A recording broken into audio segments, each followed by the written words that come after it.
से पहले जो है हम लोग को सबसे पहले कबीरदास जी के बारे में जो है थोड़ा बहुत जान लेते हैं कि कई बार क्वेश्चन कबीरदास जी से जो है बहुत सारा आता है। जैसे कि कबीरदास जी जो है एक बहुत बड़े निर्गुण भक्ति धारा के जो थे उपासक थे। कबीरदास जी के बारे में जो है बहुत तरीके का बात कहा जाता है। उनके जन्म को लेकर काफी मतभेद है। कुछ लोगों का कहना था कि उनका जन्म जो है एक विधवा के गर्भ से हुआ था। कुछ लोग का कहना था कि उनका जन्म आकाशीय पिंड धरती पे गिरने से जो है उसमें से वो आए थे। तो ये तो एकदम मतलब क्या बोलेंगे, मतलब मानना ही संभव नहीं है कि कोई व्यक्ति आसमान से कैसे जो पिंड गिरा उससे कबीरदास जी का जन्म हुआ है। तो लोग मानते हैं कि कबीरदास जी का जन्म जो है एक विधवा के गर्भ से जो है हुआ है, और वो लोक लज्जा के डर से कि समाज क्या समझेगा, अभी तो हम विधवा हैं और मेरा बच्चा हो गया है, समाज लोग क्या करेगा, इसको एक्सेप्ट करेगा कि नहीं करेगा, उसके कारण मेरा जीवन के ऊपर जो है एक बहुत बड़ा समस्या आ जाएगा। क्योंकि उस समय का समाज 15वीं 16वीं शताब्दी का समाज जो था जाति प्रथा का समाज था, बहुत छुआछूत था, धार्मिक आडंबर बहुत बड़े पैमाने पे थे, जहाँ पे ये सब कुछ बहुत बड़ा मतलब एक मतलब पाप के रूप में जो है समाज मानता था। हालांकि कबीरदास जी को इनके घर वाले कहा जाता है कि इनकी माता जो है इनको पास के तालाब में जो है लहर तारा नामक एक तालाब था जहाँ पे उनको छोड़ आती है टोकरी में। सो वहाँ पे एक तालाब के ठीक पास पे जो है एक पति और पत्नी, दो जुलाहा दंपत्ति, एक का नाम था नीरू, एक का नाम था नीमा। ये दोनों ही मुसलमान थे लेकिन पति पत्नी थे। इनका काम था धोबी का काम कर रहे थे। तो जब ये कपड़ा खींच रहे थे तो अचानक बच्चा का कानने का आवाज आया, यानी रोने का आवाज आया। तो जैसे वो लोग जाते हैं तो देखते हैं कि बच्चा है। बच्चा को आसपास पूछते हैं कि किसका बच्चा है, कोई जवाब नहीं देता है। तो उसके बाद उन लोग का अपना कोई संतान नहीं था और संतान हो भी नहीं रहा था। तो उसके कारण जो है उस बच्चा को जो है वे लोग अपना मान लेते हैं और उनका नाम दिया जाता है कबीर दास।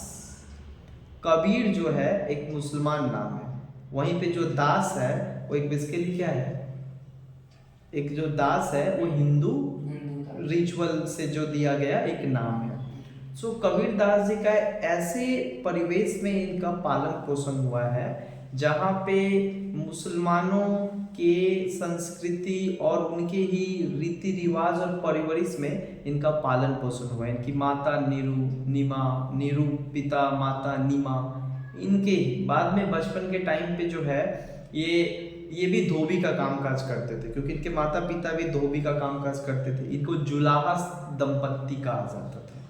बाद के टाइम पे इनकी मुलाकात जो है रामानंद से होता है और रामानंद बन जाते हैं इनके गुरु। रामानंद इनको क्या करते हैं, दिशा दिखाते हैं, प्रकाश की ओर ले जाते हैं और उन्हें निर्गुण ब्रह्म की क्या करते हैं, ज्ञान देते हैं, उपासना करना सिखवाते हैं।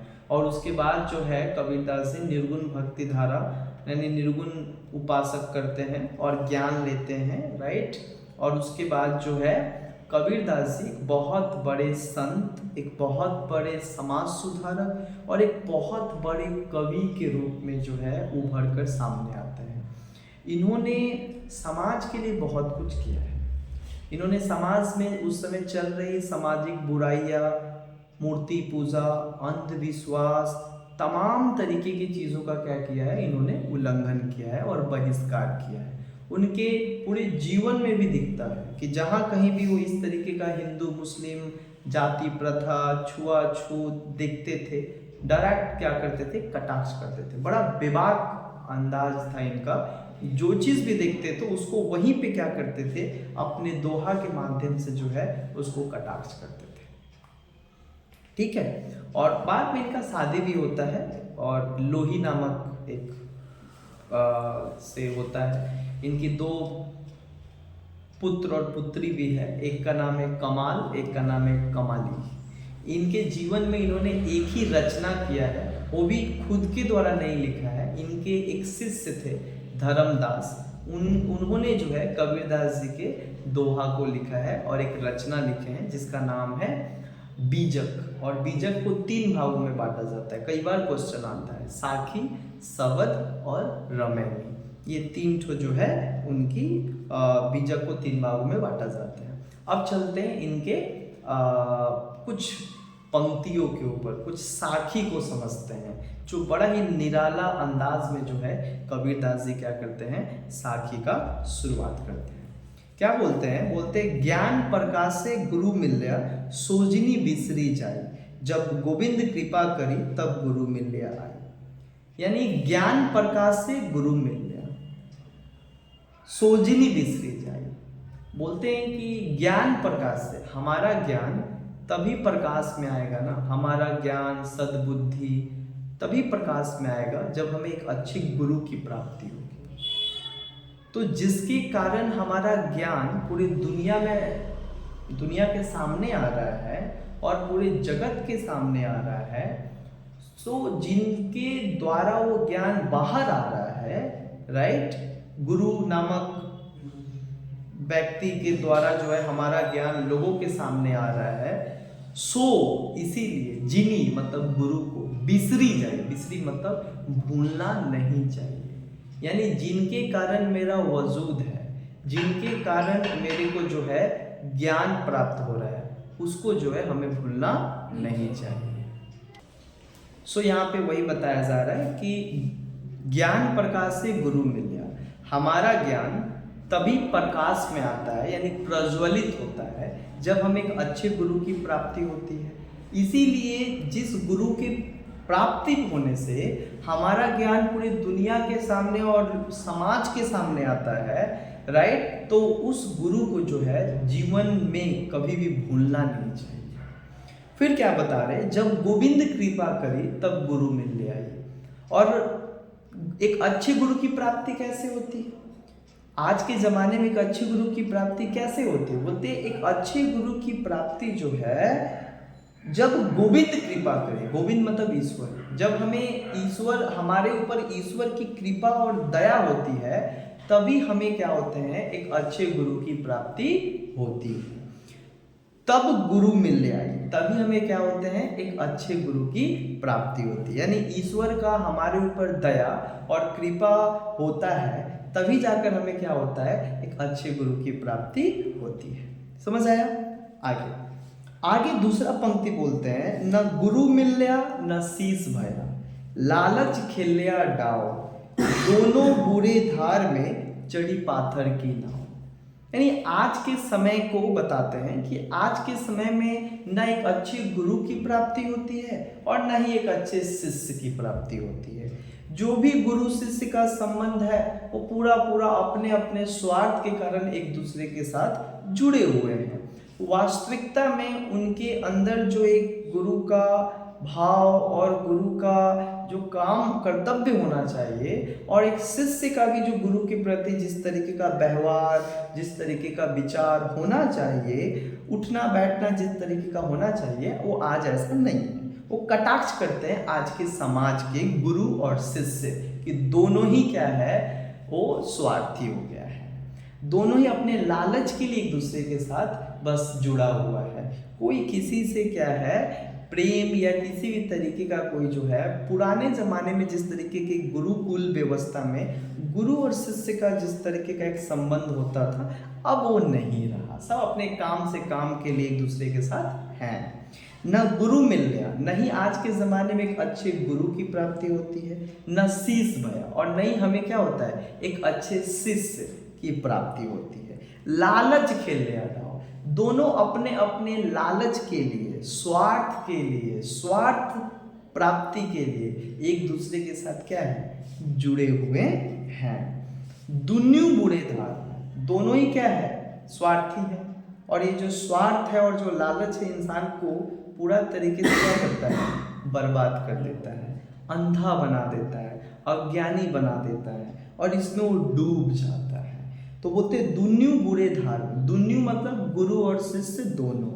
एक समय ऐसा आएगा कि गुरु और शिष्य दोनों बूढ़े धार में, मतलब बूढ़े संकट में, बूढ़े धार में मतलब बूढ़े, जब बहुत बड़ा क्या आएगा पानी, मतलब नदी में क्या आएगा कि बाढ़ आएगा या ज्वार आएगा, तो उस टाइम पे क्या होगा, चढ़ी पाथर के नाम। दोनों को ही सही चीज़ नहीं पता है क्योंकि दोनों अपने अपने लालच के लिए हैं, तो ऐसा होगा कि वो लोग धार से बचने के लिए अज्ञानता उनके अंदर भरा हुआ है, तो दोनों चढ़ जाएंगे पत्थर के नाव पे। चढ़ना चाहिए लकड़ी के नाव पे, तो चढ़ जाएंगे पत्थर के नाव पे, और पत्थर का नाव तो हमेशा डूबी जाता है पानी में। ठीक है, तो इस तरीके से जो है वो कटाक्ष करने की कोशिश की है आज के गुरु और शिष्य के संबंधों को। तीसरा बोलते हैं, जाकर गुरु भी अंधला चेरा खरा निरंद, अंधा अंधे ठेलिया दोनों कुप पड़े। ये एक बड़ा बेहतरीन उनका साखी है, इसका सारांश समझो तो तुम बहुत कुछ समझ पाओगे। क्या बोलते हैं, जाकर गुरु भी अंधला। अच्छा, जिसका गुरु यानी जिस शिष्य का गुरु खुद ही अंधला है, अंधला मतलब ही नहीं कि अंधा है, यहाँ पे अंधला का मतलब होता है अज्ञानी है, चेला खरा निरंद। तो जो गुरु के पास खुद ही ज्ञान नहीं है, अज्ञानी और अज्ञानता और स्वार्थ और लालच से भरा हुआ है, उसके पास जो आने वाले शिष्य हैं, तो अज्ञान जिसके पास, जिस गुरु के पास ज्ञानी नहीं है, वो गुरु से वो क्या करेंगे, वो भी अज्ञान बनेंगे। मतलब बताया जा रहा है कि जिसका गुरु ही अज्ञानी है, चेला खरा निरंद, तो उसका जो शिष्य है उससे महाज्ञानी होगा, क्योंकि वो उसके पास पढ़ रहा है। अंधा अंधे ठेलिया, तो क्या होगा, दोनों को ही तो सही चीज नहीं पता है, दोनों को ही तो वास्तविकता से भेंट नहीं है, जिसके कारण क्या होगा, दोनों एक दूसरे को क्या करेंगे, दिखाएंगे रास्ता कि ये सही रास्ता है। गुरु दिखाएगा कि ये सही रास्ता है, चेला दिखाएगा ये सही रास्ता है। वास्तविकता में दोनों ही रास्ता गलत है, क्योंकि दोनों ही अज्ञानी और लालच से पूरे पड़े हुए हैं। तो एक समय ऐसा आएगा कि दोनों कूप पड़त, दोनों मतलब गुरु और शिष्य दोनों इस राह में और इस रास्ते में कूप पड़त, कूप मतलब कुआं में क्या हो जाएंगे, और खाई में पड़त मतलब गिर जाएंगे, क्योंकि दोनों को ही सही रास्ता क्या है मोक्ष प्राप्ति करने का ये नहीं पता है। तो इस भ्रम में ही जो है वो डूब जाएंगे और मारे जाएंगे। क्या बोलते हैं, सबसे अच्छा लाइन जो मेरे को लगता है, कबीरा संगति साधु की कदे न निर्फल हुई, चंदन होसी बावना नीम न भासी हुई। कबीरदास जी यहाँ पे लोगों को समझाते हुए कहते हैं कि कबीरा संगति साधु की। कबीरदास जी बोलते हैं कि भाई गुरु से अच्छा है कि साधु से दोस्ती करो, गुरु से अच्छा है कि साधु से दोस्ती करो। साधु से दोस्ती करने का बात करते हैं और कहते हैं कि साधु से दोस्ती क्यों करना है, क्योंकि साधु भले उसका वेशभूषा तुमको अच्छा ना लगे या थोड़ा तुमको अटपटा लगे, लेकिन तुम्हारा समय कदे ना विफल हुई। अगर तुम साधु के साथ दोस्ती बनाते हो तो तुम्हारा समय कभी वो साधु क्या नहीं करेगा, एक सेकंड भी नुकसान और व्यर्थ यानी व्यर्थ में जाने नहीं देगा। चंदन होसी बावना, ठीक उसी तरीके से जिस तरीके से चंदन होसी बावना, जिस तरीके से चंदन के पेड़ में हजारों सरीसृप यानी सांप लिपटे होते हैं, लेकिन उसके बावजूद भी चंदन का पवित्रता, चंदन का सुगंध कभी कम नहीं होता है। उसी तरीके से तुम साधु के साथ रहने के बाद तुम हमेशा फलोगे फूलोगे और नए चीजें सीखोगे, कभी तुम्हारा समय का व्यर्थ नहीं होगा। नीम ना का सीखो, जिस तरीके से नीम खाने में कड़वा होता है लेकिन उसके फायदे बहुत है, उसी तरीके से साधु के साथ दोस्ती में थोड़ा तुमको संघर्ष होगा, थोड़ा तुमको अटपटा लगेगा, लेकिन इसका फायदे बहुत सारे हैं। क्या बोलते हैं, जब मैं था तब हरि नहीं, अब हरि है मैं नहीं। यानी मैं था मतलब जब मेरे अंदर अहंकार रूपी वस्तु था तब हरि नहीं, तब मुझे ईश्वर की प्राप्ति नहीं हुई। अब हरि है, अब मेरे अंदर क्या है, ईश्वर है तो मैं नहीं, यानी अहंकार का वास नहीं है। यानी वो कहते हैं कि जब आपके अंदर अहंकार होता है तो आपको ईश्वर की प्राप्ति कितना भी हाथ पैर मार लो नहीं होगा, लेकिन जैसे ही आपके अंदर ये मैं रूपी नष्ट हो जाता है और ईश्वर की प्राप्ति हो जाता है तो फिर मैं का कभी वास नहीं हो जाता, उसके लिए दरवाजा हमेशा के लिए बंद हो जाता है, घमंड ये सब का रास्ता बंद हो जाता है। प्रेम गली अति सांकरी, बोलते प्रेम का जो रास्ता होता है ना अति सांकरी, अति सांकरी मतलब बहुत पतला होता है। जामे दो ना समाही, जिसमें दो मतलब प्रेम, अहंकार और प्रेम एक साथ नहीं चल सकता, या तो प्रेम या तो अहंकार। अहंकार रहेगा तो प्रेम की प्राप्ति नहीं होगी, प्रेम रहेगा तो अहंकार की प्राप्ति नहीं है। फिर क्या बोल रहे हैं कि निंदक नियरे राखिए आंगन कुटी छवाए, बिन पानी साबुन के निर्मल करे सुभाए। बोलते हैं निंदक नियरे राखिए, निंदक मतलब आलोचक। यहाँ पे कबीरदास जी कहते हैं कि 100 झूठे दोस्त और गद्दार दोस्त से अच्छा है एक दुश्मन, वो हमको बहुत फायदा देता है, पीठ पीछे तो भोगता नहीं है ना, छुरा नहीं मारता है ना, दोस्त की तरह दोस्त के साथ रहकर ही दोस्त को वाट लगाना। तो बोलते हैं कि निंदक नियरे राखिए, हमें अपने आलोचक जो हमारा टांग खींचता है, जो हमारे बारे में भला बुरा कहता है, जो हमको देखना नहीं चाहता है, जो हमारा आलोचना करता है दिन भर, उसे नियरे रखिए। नियरे मतलब अपने पास रखना चाहिए। आंगन कुटी छवाए, केवल पास ही नहीं रखना चाहिए, बल्कि हमें अपने दुश्मन और आलोचक को अपने घर में एक आंगन में, अपने ही आंगन में उसको जगह देना चाहिए। यानी अपने जो तुम्हारा दुश्मन है उसको तुम घर में रखो। बिन पानी साबुन बिना, क्यों ऐसा बोलते कि बिना पानी साबुन की, हम लोग अपने शरीर के मलमूत्र को साफ करने के लिए हम लोग साबुन लगाते हैं, पानी नहाते हैं। बोलते हैं ये आलोचक ऐसा होता है जो बिना पानी और साबुन के इस्तेमाल किए निर्मल करे सुबह। हमारा जो स्वभाव है, हमारा जो मन और जो हमारा जो हृदय है उसको पवित्र बना देता है। हमारे स्वभाव, हमारे हृदय को एकदम क्या करता है, पवित्र बना देता है। क्योंकि आलोचक आपके बारे में बताता है कि आपकी क्या गलती है। आलोचक वहां पे उसका ध्यान जाता है जहां पे आप अपने एक व्यक्ति को अपने ऊपर नहीं जाते। एक व्यक्ति को तो हमेशा लगता है कि हम स्मार्ट हैं, मेरे में कोई गलती नहीं है, लेकिन जो आपका दुश्मन है वो बता सकते हैं कि आपके अंदर कहाँ खराबियां है, क्या क्या गलतियां हैं। समझ में आया? तो ये कबीरदास जी का जो है कुछ अहम दोहा था। आधा आज पढ़ा है, आधा नेक्स्ट क्लास जो है हम इसको कंप्लीट करेंगे। ठीक है, धन्यवाद।